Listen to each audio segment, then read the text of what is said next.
Estou de frente hoje com um brasileiro que sabe tudo sobre drogas. Sérgio de Paula Ramos é médico e psiquiatra e há mais de 20 anos atende no seu consultório em Porto Alegre dependentes químicos de todas as classes sociais. O doutor Sérgio costuma dizer que o consumo de drogas começa no primeiro gole e não na primeira tragada, como se acreditava. Os jovens brasileiros estão bebendo cada vez mais cedo e, com isso, abrindo portas para substâncias muito mais nocivas.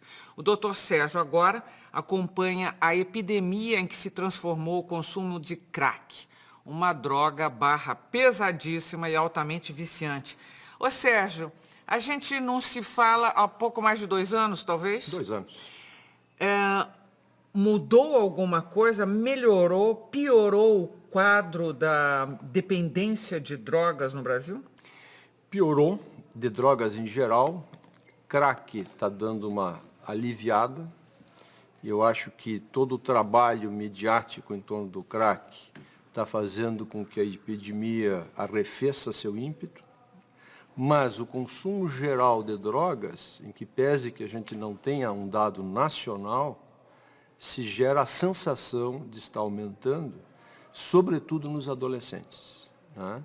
Nós temos alguns dados lá de Porto Alegre que o adolescente, pelo menos o porto-alegrense, está começando a beber com 12 anos de idade, na média, né? Então, esse cérebro despreparado que recebe uma substância tóxica tão poderosa quanto é o álcool, aos 12 anos, abre o terreno para logo mais virem as demais drogas, né? Então, mas eu queria primeiro falar muito do tal do crack. Tá. Porque o Congresso Nacional está, mais uma vez, debatendo a questão das drogas e agora discute-se a internação compulsória dos dependentes químicos, principalmente os consumidores de crack. Eu quero saber se você aprova essa medida, se o Estado pode efetivamente assumir o papel de limitar a vontade de um cidadão, se isso não seria politicamente perigoso. Algumas retificações. A internação compulsória, aquela que o juiz manda, sempre existiu. O que está se discutindo agora é a internação involuntária. Muito bom colocar assim, então. Que também sempre existiu. Só que eu, médico, pegava um paciente que está se expondo ou expondo a terceiros a riscos sérios, e eu estava autorizado a hospitalizar esse paciente, mesmo que ele não quisesse sê-lo, e eu tinha 72 horas para transformar um paciente involuntário num voluntário. Se eu não conseguisse essa proeza, eu tinha que oficiar o Ministério Público, que, via de regra, autorizava dilatação de prazo. A proposta que está em discussão, autoria até de um deputado gaúcho, médico, o doutor Osmar Terra, amplia o poder médico. Agora, segundo essa proposta, o médico não teria mais apenas 72 horas, mas 60 dias. Né? É disso que estamos falando. Quer dizer, em vez do poder ficar com o Ministério Público, é o médico. Está na mão dos médicos essa decisão. Essa decisão por 60 dias. E depois dos 60 dias? Aí tem que oficiar o Ministério Público. Bom, de qualquer maneira, eu pergunto, a pergunta ainda vale. A vontade de um cidadão nessa circunstância não tem a menor importância? Não tem a menor importância, e os resultados, surpreendentemente, de quem chega no hospital involuntariamente e voluntariamente são os mesmos. São os mesmos. E nós temos depoimentos aí no cenário nacional de pessoas muito conhecidas que vieram a público dizer, olha, eu estou vivo porque um dia eu fui internado involuntariamente. Quer dizer que não é verdade, porque existia essa crença de que só se cura de um vício desse porte, quem se dispõe a se internar e se curar. Não é verdade, Caiu então? Isso pelo seguinte, vamos falar de crack. As lesões produzidas pelo crack no lobo frontal, sobretudo na córtex frontal, são de tal monta que comprometem o juízo crítico da pessoa. Então, você esperar que um sujeito praticamente decorticado vá ter bom senso e vai dizer, por favor, me ajudem, é viagem do médico ou do sistema, né? Então, o que se faz? Pode-se, sim, começar com uma internação involuntária para dar um tempo para esse córtex se recompor e aí, sim, lá na frente, já então com o cérebro, né, para decidir se ele quer ou não se tratar, né? Mas isso não é uma coisa do primeiro dia, do segundo dia, e sim quando ele novamente recuperar o juízo crítico. E aí eu posso fazer esse depoimento pessoal. Quando os pacientes chegam nesse estágio, a maior parte quer se tratar. Há recuperação no crack? Há recuperação, há recuperação. A nossa experiência agora ampliada mostra que alguns pacientes se recuperam, mostra que nem todos morrem rapidamente, mas estamos frente, sim, à dependência mais grave que existe no cenário brasileiro. É verdade que um viciado em crack, eu posso dizer viciado, não? Sim. Um viciado em crack... Você pode, eu não. Eu tenho que falar dependente. Dependente. Um viciado em crack tem desejo, precisa fumar a cada meia hora? Meia hora, 40 minutos, porque isso diz respeito... É um gráfico imposto ao cérebro por todas as drogas de abuso. Enquanto elas estão fazendo efeito, vem a saciedade. Passa o efeito, vem o desejo por novo consumo. Como o crack tem uma depuração muito rápida, né, ele gera um novo craving, uma nova fissura a cada 30, 40 minutos. Né? Diferente do álcool, por exemplo, mas muito semelhante ao tabaco. Ao tabaco, ao cigarro normal. Quer dizer, se você é um tabagista de um maço de cigarros por dia, né, você vai ter fissura a cada 30 minutos. Eu conheço gente que fala, estou nervoso, estou isso, estou aquilo. E você vê em restaurante a pessoa sair para fumar entre o primeiro prato e a sobremesa. Um momentinho, vai na calçada, fuma e volta. É o mesmo quadro do crack. Agora, em termos de droga letal, letal praticamente, pelo que você está me dizendo, já não é tão letal assim, praticamente, o grande demônio era a heroína. Não é mais? Ficou o crack no lugar? Não, é que no Brasil, felizmente, não temos heroína. E por quê? Por que você acha que nunca entrou heroína no Brasil? Não nos moldes em que esteve, por exemplo, em Portugal, que já não tem mais o problema, ou em outros países? De fato, na apresentação, tu foste muito benevolente comigo. Não faz 20 anos, faz quase 40 anos que eu trato dependentes É que você químicos. tem uma cara de bebê. E nesses quase 40 anos, a meia dúzia de dependentes de heroína que eu tratei eram pessoas que tinham vindo de fora. Né? Quer dizer, no Brasil, felizmente, não temos heroína. Mas você sabe por quê ou não? Olha, eu tenho a impressão que a resposta para isso é nos interesses do tráfico internacional. É puramente econômica, economia de tráfico. O crack é o quê? O crack é uma cocaína. Cocaína né? fumada? Fumada, impura, que se parou numa fase intermediária do processo de preparação, né? E, portanto, não só tem todos os problemas da cocaína em si, como também das impurezas que traz junto, né? Impurezas de toda a ordem. Né? Então, realmente, é uma coisa lesiva ao cérebro, ao orofaringe, ao pulmão. É uma desgraceira o crack. O que faz um vício em crack para uma família? Detona a pessoa e a família. A família fica absolutamente escangalhada, destroçada. Né? E cabe ao médico, que é o serviço de saúde, recolher os pedaços do paciente e da família. Recentemente fui convidado para escrever um texto lá em Porto Alegre sobre a internação involuntária e me perguntavam se não tinha que a gente contar com o bom senso do paciente. Eu falei, olha, esses pacientes acabam tendo uma vida pouco mais do que de invertebrados. Que horror, é verdade. Verdade. Mesmo. E aí nós temos que socorrê-los. Olha, então é capaz de você apoiar essa última medida tomada pelo governo do Estado de São Paulo, que eles estão chamando eles estão contra, inclusive, o apelido. Já foi dado um apelido para a medida que eles chamaram de Bolsa Crack, que tem uma certa sacanagem nessa... Completo sacanagem. Nessa denominação. Agora, a ideia seria pagar R$ 1.350 por família de internado viciado em crack. Os que já saíram da internação primeira e que têm depois que ficar numa clínica terapêutica para terminar esse tratamento ou dar continuidade ao tratamento, o Estado ajudaria por 6 meses. Você acha uma boa medida? Porque dar dinheiro, bom, já sabemos que para um viciado é dar dinheiro para ele comprar drogas. E dá para a família. A família não acaba sucumbindo por amor, por compaixão ao desejo de um viciado? Bom, eu não conheço esse projeto de São Paulo, não é? Então vou falar em tese. Se essa ajuda for condicionada à persistência no tratamento, é uma coisa interessante, né?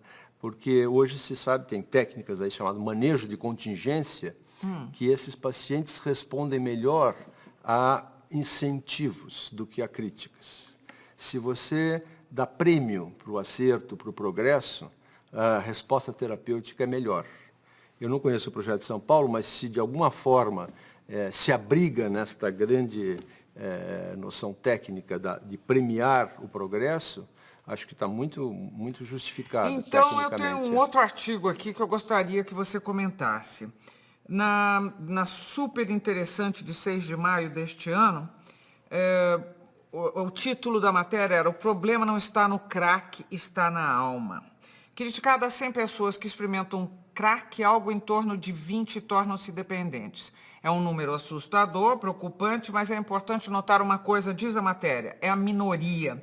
E aí, segundo um médico húngaro-canadense, Gabor Maté, a resposta é simples, que as pessoas que se afundam nas drogas são as mais frágeis. Ele defende a tese de que são pessoas que na infância sofreram algum tipo de abuso ou abandono e que passam o resto da vida tentando preencher um vazio com compulsões. Uma das compulsões poderia eventualmente ou principalmente ser a droga pesada como essa. Você concorda? Bom, aí nós temos várias teses para serem examinadas, né? Quer dizer, dizer que o dependente de crack, ou mais ainda, que todo dependente químico sofreu um abandono na infância, isso... Ou qualquer trauma na infância. Qualquer trauma na infância, real ou imaginado, aí já estamos na seara do Freud, isso é matéria pantanosa do ponto de vista científico. O que está mais bem demonstrado é que teria muito mais a ver com um comprometimento da função paterna na adolescência do que traumas na infância, né? Você está dizendo abandono ou inoperância dos pais na fase adolescente? Sobretudo do pai. Ou de quem figura masculina. Masculina ou de quem o representa, né? Por isso que eu prefiro chamar função paterna, né? Que às vezes é exercida muito bem pela mãe, né? Mas função paterna.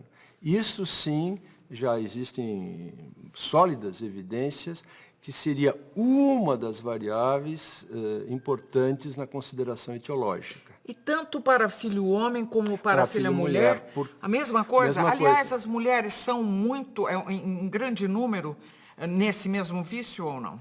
Estamos falando do crack ou da dependência química? A dependência química em geral. Da dependência química está acontecendo uma coisa muito curiosa e triste.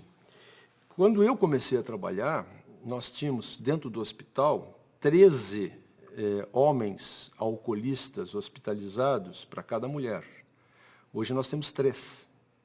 Então, realmente, com todo o movimento de liberação da mulher, a indústria do álcool, por exemplo, percebeu que mulher é um nicho mercadológico e começou a investir pesadamente para fazer as mulheres beberem. Conclusão, as taxas de alcoolismo feminino estão aumentando num aclive importante. No crack, não? No crack, nós não temos dados brasileiros para dizer se mulher está usando mais do que homem, até porque é epidemia, sim, mas é uma epidemia que chega a atingir 0,8% da população. Quer dizer, nós temos um número de sujeitos ainda muito reduzido para pesquisas de mais fôlego. Né?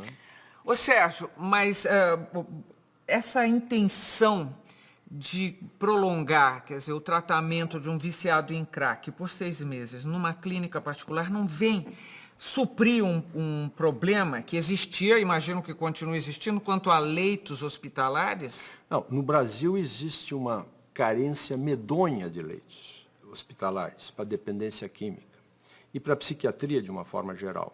Por quê? O movimento antimanicomial conseguiu diminuir leito no Brasil, leito psiquiátrico. Conseguiu a proeza, diminuir o que já era pouco. E os hospitais clínicos não nos querem, porque o leito psiquiátrico é pouco rentável. Então, o pobre do dependente químico, seja pobre, ainda tem algumas alternativas, mas classe média e classe rica tem muito poucos leitos no país. E os que querem abrir esses leitos têm dificuldades de alvarás, isso e aquilo, porque tem, de um lado, a turma da luta antimanicomial, de outro lado, os hospitais clínicos não nos abrigam. Eu quero saber para onde que esses pacientes irão. Porque você não vislumbra uma solução. Não, existem soluções, mas nós temos que mudar a apreensão. Escuta aqui, dependência química é uma prioridade nesse país? Deveria ser? Então, vamos fazer uma política para uma prioridade em saúde pública. Deixa eu fazer um intervalo aqui, depois nós vamos falar do princípio de tudo, que é o... Álcool. Isso aí. Nós estamos terminando o primeiro bloco, de frente com o médico Sérgio de Paula Ramos. Nós voltamos em seguida para falar mais sobre famílias, álcool, juventude, etc, etc e tal. Até já. De frente com Gabi. De frente com Gabi. Estamos de volta de frente com o Dr. Sérgio de Paula Ramos. Sérgio, em 2007, 30% das crianças brasileiras entre 10 e 12 anos diziam que já tinham tomado um traguinho. Entre os 13 e os 15 anos, o número subia para 52%. São números recentes, mas eu imagino que com o progresso de 2007 para cá, essa coisa deve ter piorado. Os jovens brasileiros, Brasil, estão bebendo muito? Com que idade a criançada começa a conhecer bebida alcoólica? Então, começa a conhecer com 12 anos, na média, hoje. Então, duas coisas aconteceram... Nos anos 70 era com 17. 17. Então, o que aconteceu? Duas coisas dramáticas. Primeiro, começou-se a beber bem mais cedo. Segundo, as moças começaram a beber hoje parelho com os rapazes. Eu, às vezes, me expresso em gauchês, mas eu tento corrigir isso. Igualmente aos rapazes. Né? E alguns nichos, as moças até bebem mais do que os rapazes hoje em dia. Né? Então... Que nichos? Por exemplo, classe média e classe alta... Elas bebem mais. Bebem mais. O que é? É um comportamento que pressupõe-se sofisticado, é isso? É uma mimetização? O que é? É um comportamento inflado pela indústria do álcool, que transformou em moda, né, o que antes era charmoso fumar. Né, eu era grande se eu fumava, cabeça de adolescente. Hoje, se eu tomo uma cerveja, uma tacinha de champanhe. Né, é uma coisa que foi passada para o imaginário juvenil como uma promoção. Eu não sou mais criança, porque agora eu estou bebendo. Né? E a nossa sociedade está permitindo esse jogo perverso da indústria. Quando você diz a sociedade, da indústria da bebida, do álcool. Quando você diz a nossa sociedade, você está dizendo assim, por exemplo, o cigarro foi praticamente banido da nossa sociedade a partir de leis, proibição de propaganda. Isso não se conseguiu ainda com relação ao álcool, é isso ou não? Grifo no ainda, que eu acho que é inexorável que marchemos para isso. Porque a propaganda da bebida alcoólica no mundo, ela é como era a do tabaco, absolutamente perversa. Você faz diferença entre drogas? O que é droga para você? Do ponto de vista médico, não há diferença conceitual. Quer dizer, são drogas de abuso. Álcool, cigarro, calmantes, remédios para emagrecer, maconha, cocaína, nas suas várias formulações, heroína, são drogas de abuso. Não é? Do ponto de vista legal, sim, drogas lícitas e ilícitas. Mas se eu fosse ministro da Saúde com a responsabilidade de coordenar uma política nacional sobre drogas, eu deixaria esse limite lícito e ilícito lá no Ministério da Justiça. Aqui, saúde, nós temos que começar, se nós não queremos crack, maconha e cocaína, nós temos que começar diminuindo o consumo geral de álcool. E começar pela adolescência. E é de cima para baixo mesmo, é na base da proibição legal, na sua opinião. Foi assim que nós reduzimos o tabaco. Porque não é sequer, por exemplo, se eu quiser levantar a hipótese, é porque somos um país menos educado, porque a nossa educação não acompanha o nível da educação em outros países, onde não existe mais, ou quase não existe esse problema junto aos adolescentes, o problema do álcool. Você acha que esse fato deixa de existir? Porque você está falando de uma elite, de uma classe média alta. Não, mas veja, a falta de educação, no sentido de educação e informação, sempre é um agravo à saúde, isso não há dúvida. No entanto, no caso do tabagismo, o Brasil é um case de sucesso para o mundo inteiro. Ah, é? O Brasil teve um decréscimo de tabagistas muito maior que a Europa, por exemplo. Você que viaja com frequência para o exterior, às vezes a gente chega à França, Itália, Portugal, Espanha, se assusta. Ainda se fuma muito. Se fuma muito. Quer dizer, então, em que pese o nosso nível de educação em relação ao europeu ser inferior, nós demos um banho na Europa na questão do tabagismo. E por que não no álcool? Nós ainda não conseguimos nos unir para fazer uma frente contra o lobby do álcool. E por que não conseguimos? Eu acho que, sobretudo, porque a sociedade ainda não se conscientizou sobre álcool do que já tinha se conscientizado sobre tabaco. Então, aí é um comprometimento nosso, de especialistas, de não termos ainda conseguido, por exemplo, cativar a mídia, né, para a mídia vir para o nosso lado.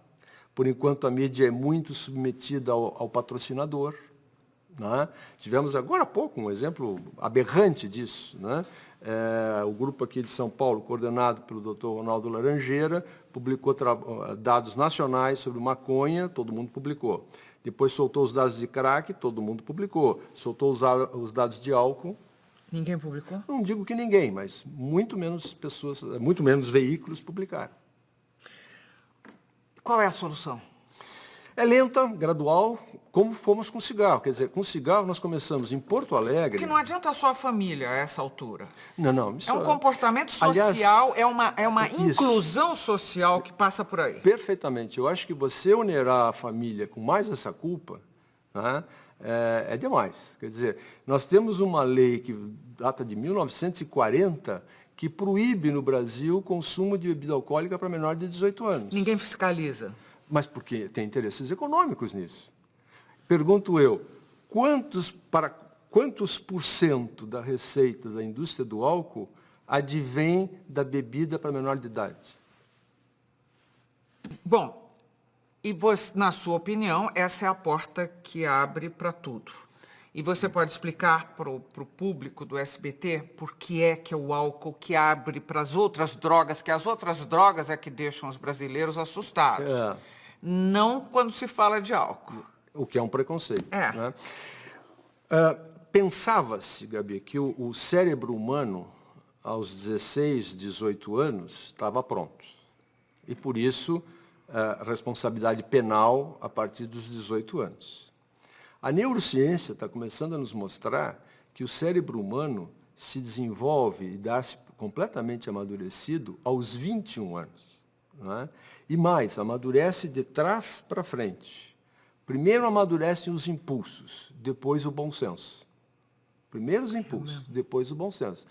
Quer dizer, você esperar que uma menina, um menino de 14, 15 anos tenha bom senso, é desconhecimento mínimo de neuroanatomia, né? Porque eles são nitidamente impulsivos, né?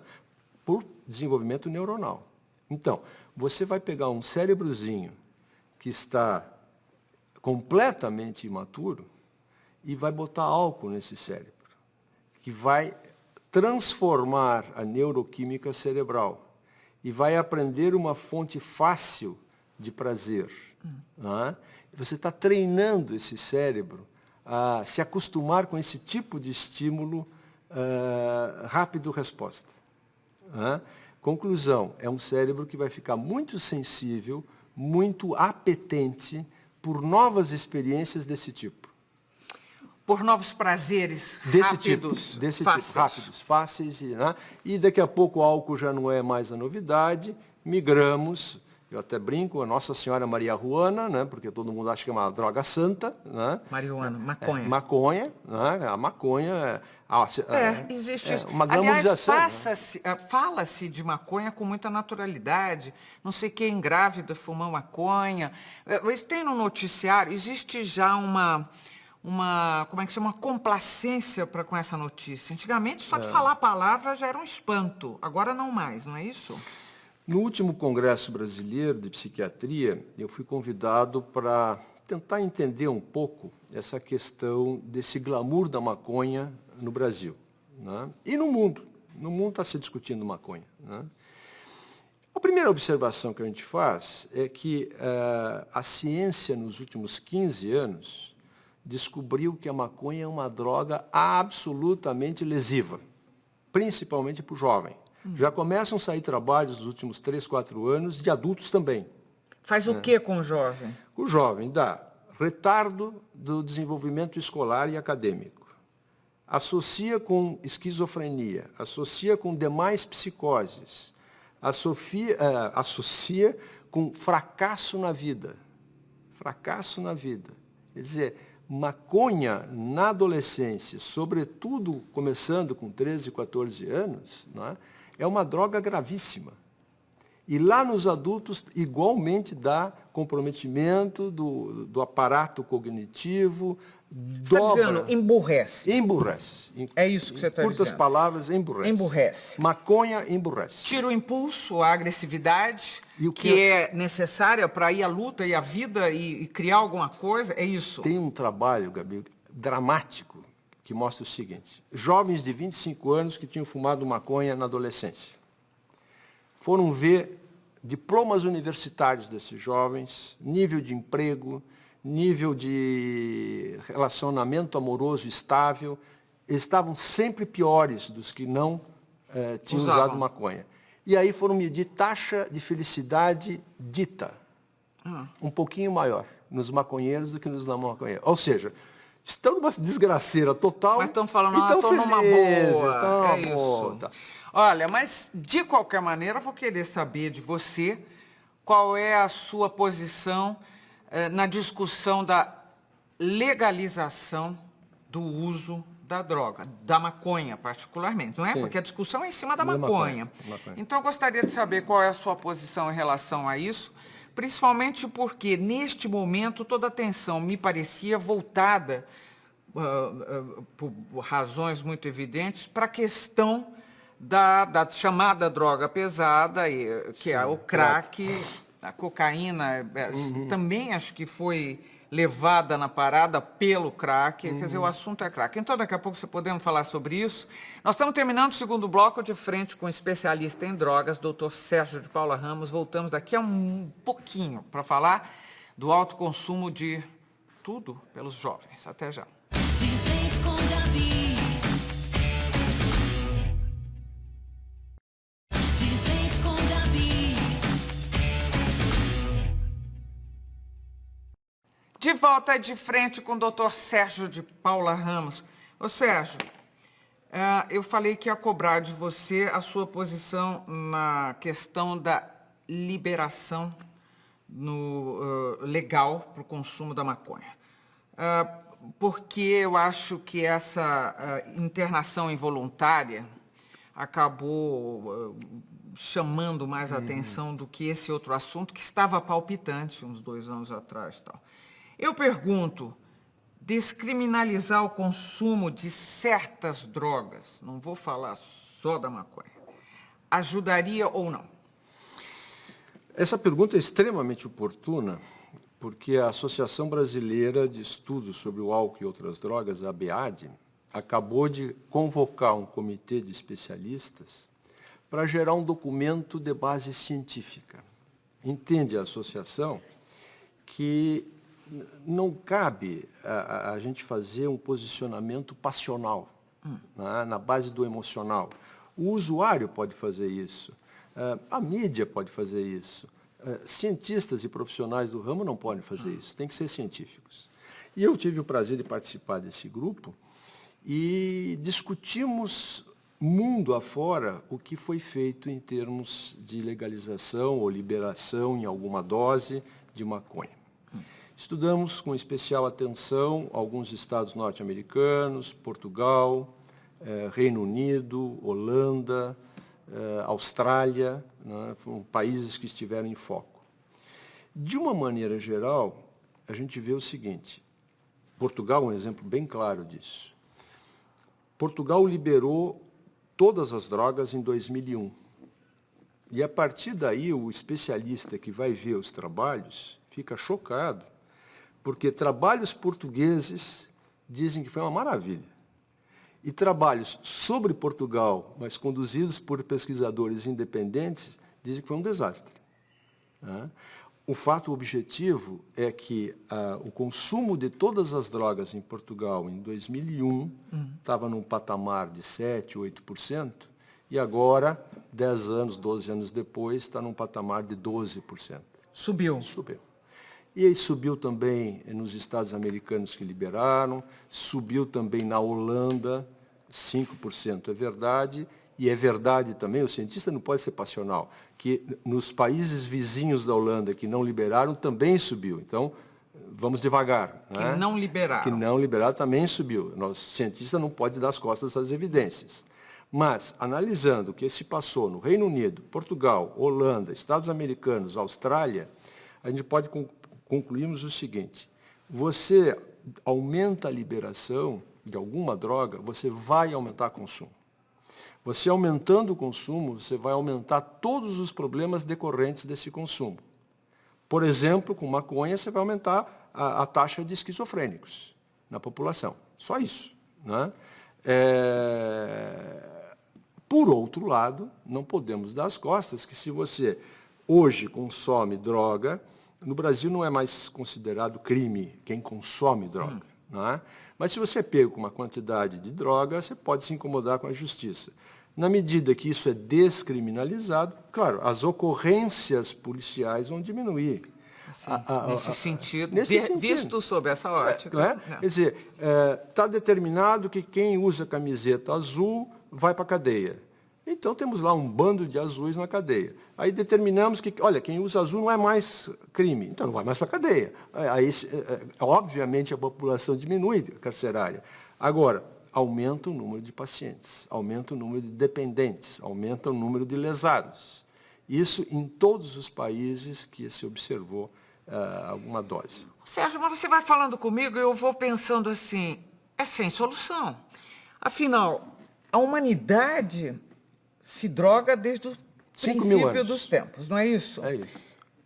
Eles eram, será que eles eram? A gente tem conhecimento de... Até onde a gente tem conhecimento, sim, usavam muita droga. Usavam muita droga. A droga da hora, sempre. E se viciavam e morriam por isso, e tudo igual. O que acontece nos dados internacionais é que há uma certa estagnação do consumo. Por exemplo, você vê que no mundo inteiro, hoje, o consumo de droga ilícita está aí num patamar de 5% há 10, 15 anos. Né? Sobe um pouquinho, desce um pouquinho. Isso quer dizer o quê? Isso quer dizer o seguinte, não é uma epidemia e não é um problema a ser subestimado. No Brasil, se você pegar o conjunto da dependência química e suas consequências, eu diria que é o principal problema de saúde desse país. E não existe uma política de Não saúde existe. pública. Não existe. E há gente batalhando por ela? Deve ter, mas eu ainda gostaria de viver o suficiente para ver um executivo dizer, olha, vamos resolver essa questão, vamos enfrentar o poderio econômico em favor da saúde do povo. Né? O Tabaré Vázquez, quando assumiu a presidência do Uruguai, né, ele em 24 horas acabou com o fumo dentro de recintos fechados. Né? E acabou e mudou o cenário uruguaio de tabagismo, que era grave. Né? Quer dizer, o que eu acho que nós precisamos é de líderes que estejam dispostos a eventualmente perder votos. Eventualmente perder algum fundo de campanha. Voto ganha. Voto ganha. Atenção, políticos que estão me ouvindo. Voto ganha. 75% da opinião pública brasileira é contra a liberação da maconha. 75%. Deixa eu colocar, vou voltar para o álcool, o que abre essa porta. Essa foi uma notícia de alguns dias atrás, no mês de maio. O Globo trazia uma matéria sobre um remédio europeu da Dinamarca que inibe os alcoólatras. Eu percebi que você chama de alcoolistas. É incorreto falar alcoólatra? É que o sufixo latra em português significa adorador. E ele não bebe por adorar o álcool, ele bebe por ter uma necessidade doentia do álcool. Por uma dependência. Dependência. Então, inibe os Frescura de especialista. Entendi. Inibe os alcoolistas a beber além da conta. Vendido na Europa com o nome de Selincro. Você já ouviu falar? Sim. Que o remédio promete reduzir a dependência do álcool em mais de 60%. Diz que o agente ativo se chama naumefeno e que não é indicado para quem já está no fundo do poço, mas para os que se encontram um degrauzinho antes. Que quem bebe 12 doses diárias conseguiu cortar para 5 com o uso do remédio e quem bebia 23 dias por mês conseguiu reduzir para 9 dias. É uma luz no fim do túnel? Nesses últimos 40 anos nós temos tido várias dessas luzes, algumas bastante promissoras. Quando você leu que seria uma doença da alma, eu acho que nós precisaríamos fazer uma pequena correção e dizer que é uma doença do cérebro. Dependência química é uma doença do cérebro. E nós temos que encontrar medicações que atuem na neuroquímica da saciedade. Você está me falando de uma dependência para ajudar a outra? Não, não necessariamente. Vamos pegar, por exemplo, medicações que existem já bastante comprovada a sua eficácia para parar de fumar. Nós temos receptores nicotínicos no cérebro. Esses receptores, uma vez vazios, ficam dizendo, por favor, mais nicotina, por favor, mais nicotina. E agora, temos algumas substâncias que entram nesses lugares, nesses receptores, dando uma noção de saciedade. E aí a pessoa deixa de sentir falta da nicotina. Isso com tabaco. Com álcool, nós já temos 3 drogas, o naumefeno é uma delas, mas tem também o naltrexone é outra, né? O naltrexone já existente no Brasil, que reduzem o apetite pelo álcool, comprovadamente. Né? E tem ainda o capítulo das drogas aversivas ao álcool, né? Quer dizer, o disulfiram, que é uma droga que se a pessoa bebe, passa mal. Então tem desde a droga aversiva, né, se bebeu, passou mal, até as drogas que diminuem a fissura pelo álcool, que é o caso das citadas. Né? Então, infelizmente, nós ainda não descobrimos nada que atue na fissura por maconha. De cocaína, há um estudo em progresso sobre as tais vacinas para cocaína. Isso é comprovado já, uma vacina? Não. Há 15 anos eu ouço que está para sair uma vacina de cocaína, né?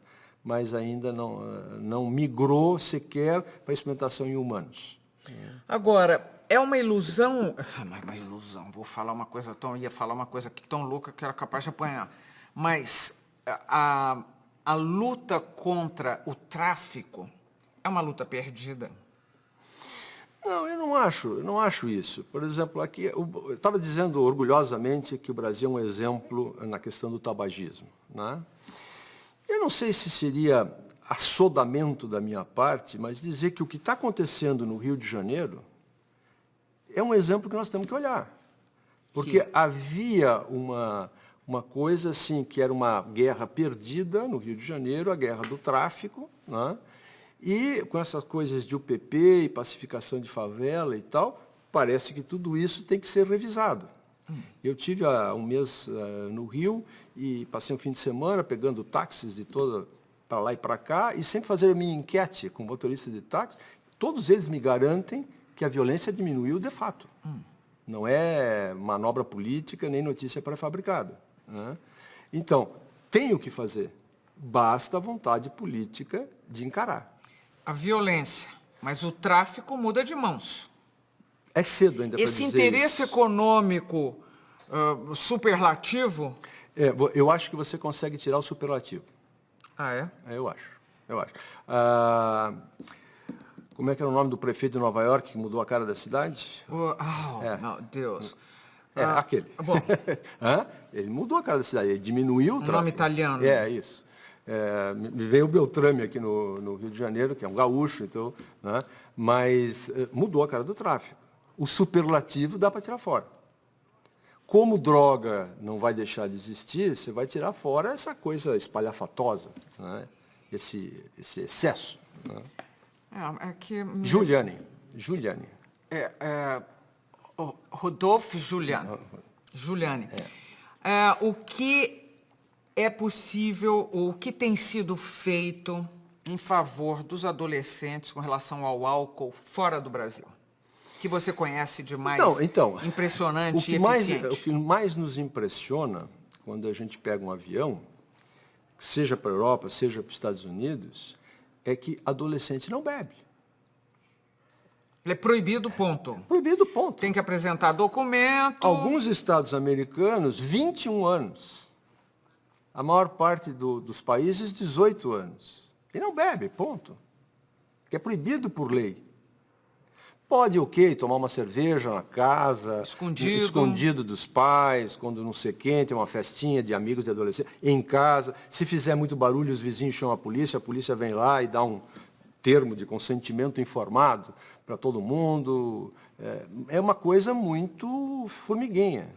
Agora, você não vê adolescente em lugar público bebendo nos Estados Unidos e na Europa. Não vê. Quer dizer, o que existe no Brasil é uma irresponsabilidade com os nossos adolescentes. Nós estamos chegando ao fim de mais um bloco de frente com o Dr. Sérgio de Paula Ramos e voltamos já já. De frente com Gabi. De frente com Gabi. De volta para o último bloco de frente com o Dr. Sérgio de Paula Ramos, especialista em quê, você diria? Dependência química. Dependência química. Eu ia dizer vícios, por isso é que eu falei. Está autorizado. Sérgio, bate bola, jogo rápido? Vamos. Democracia. A melhor coisa que existe. Apesar dos pesares. Apesar dos pesares. Dependência. Uma coisa... Quando eu sou dependente da mulher amada, é ótimo, mas de uma substância química é um terror. E vício. Sim, é a dependência com outro nome. E viciado. Sofre. Traficante. Cadeia. Um sonho. Ver todos esses problemas de alguma forma equacionados. Seu maior medo. Que o poder econômico continue mandando no Brasil. Propaganda enganosa. Na dependência química, o álcool. Crime e castigo. Não funciona. E Sérgio de Paula Ramos por Sérgio de Paula Ramos? Olha, é um lutador, viu? Um lutador que vê com intenso prazer essas tentativas que a gente faz aí há 40 anos de ajudar pessoas a saírem desse mar de sofrimento para uma qualidade de vida melhor. Você tem filhos? 2 filhos e uma enteada. Eles bebem? Bebem. Eu também bebo. Eu também bebo. É muito pouco. É isso? Muito pouco. E é por consciência mais do que por gosto? Por consciência, por medo. bicho é feroz, vamos tomar cuidado. Obrigado. Nós nos vemos no próximo programa. Até lá.